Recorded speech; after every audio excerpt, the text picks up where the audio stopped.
Good morning, students. Today I am going to discuss about the application of the Biot law in the circulatory conductor. So in the previous video I have already discussed about the conditions of the magnetic field due to the long current carrying conductor. Now I am going to discuss about the circulatory conductor. Okay, so let us start.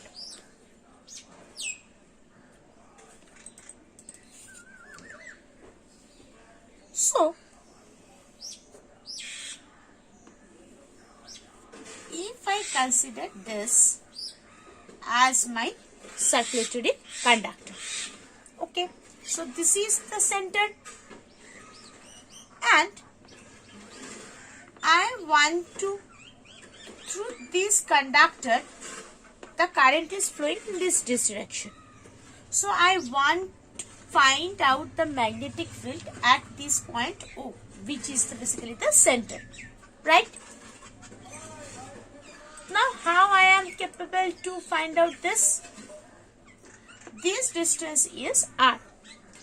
So according to the Biot law, if this del L is required, so this is the del L part.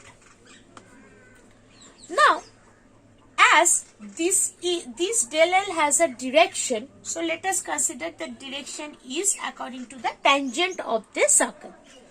So this is the radius of the circle, this is the tangent. So the angle has to be between this del L and radius will be 90 degree, right? So therefore, what will be the del B? That del B is going to be mu 0 by 4 pi into I dl sine theta. So here sine theta is nothing but the 90 degree. So therefore dl sine 90 by r square. Okay. So sine 90 is nothing but 1. So the result will be mu 0 by 4 pi into I dl by r square. Okay. So this is going to be the small amount of magnetic field due to this dl. Now if I want to do the same thing for the whole circle, right? So for that whole circle, what will be the value? I need that integration part, right? So if I do the integration of this thing, so del B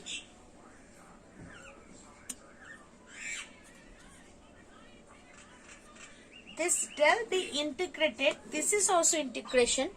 Now dl, small amount, if I consider small amount of dl, if I choose dl, so it will be nothing but the total circumference of the circle. So therefore the result is going to be B equals to mu 0 by 4 pi I by r square into 2 pi r. R are going to be cancelled out, 2 cancel out. So the final result is going to be mu 0 I by 2 r. So this is basically the magnetic field at the center of a circular conductor due to the current I. Okay. Now if there is n turns, so here another n parameter is just going to be added. Okay. Clear? So here I have just discussed about the magnetic field at the center of the circle or circular conductor. Now coming, if I want to calculate the magnetic field on the axis of the circular conductor.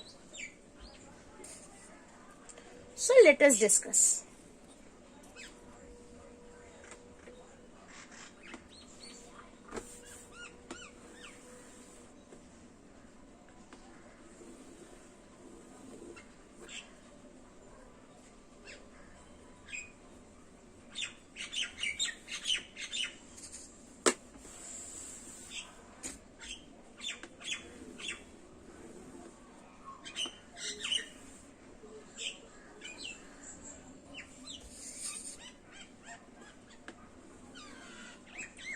this is the center of the circular conductor, and I want to calculate the magnetic field at this point P, which lie on the axis of this conductor. So therefore consider the DL here. Similar DL has to be here. So from here the tangents are drawn to this particular point P, right? Let us consider the distance of these points is basically U. This is U. Let us taking as theta. This point is X. Okay. So at this particular point, due to this, the magnetic field is going to be in this direction, and for this it's going to be in this direction. So this is the one particular magnetic field dB, and this is for another, for this particular point. Now my concern is that as dB is a vector, so it is going to be divided into two components. So along this one component, along this another component for this dB. Same thing will happen for this as well, along this one and along this one. If it is theta, so the next theta is going to be this. Similarly, if this is going to be the theta, so next theta is going to be this. So therefore, as this is the theta component, so this will be the dB cos theta.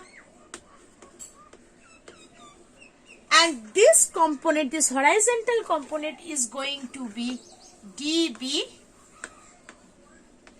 sin theta. Similarly for this is going to be the dB cos theta, and this is going to be the dB sin theta. So therefore this dB cos theta and this dB cos theta, all these two components are opposite to each other. Therefore these both are going to cancel out each other. So at this particular point, the magnetic field is going to be exist due to this dB sin theta. Same as for this. So if I current is flowing through this circular conductor, the total impact of this current in terms of magnetic field at this point P will be 2 dB sin theta. Okay. So therefore total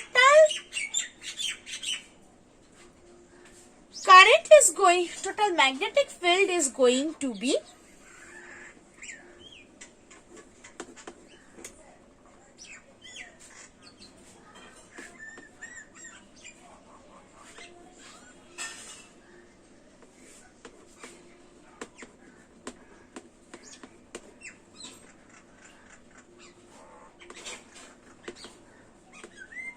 sin theta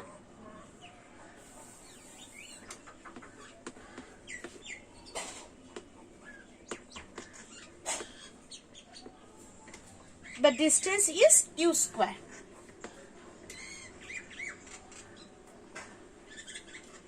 Now what will be this sin theta? This sin theta is nothing but this height by hypotenuse, right? So what is going to be this height? This is basically R, and this is U. So sin theta is going to be R by U. And what will be this U? U is going to be R by root over of R squared plus X squared. Right? So DL is nothing but 2 pi R. Similar thing corresponding to the previous one. If I integrate it, so it will become the 2 pi R. So total B becomes mu 0 by 4 pi into I of 2 pi R into R by U squared into U. That's it. pi is going to cancel out. R will be there, 2. That is basically mu 0 R square by 2u will basically x square plus r square and u cube. So x square plus r square to the power 3 by 2. So this is going to be the magnetic field on the axis of the circulatory conductor. Okay, or circular conductor. Hopefully it's clear to all. In the next video, I am going to discuss the Ampere's circuital law. Thank you.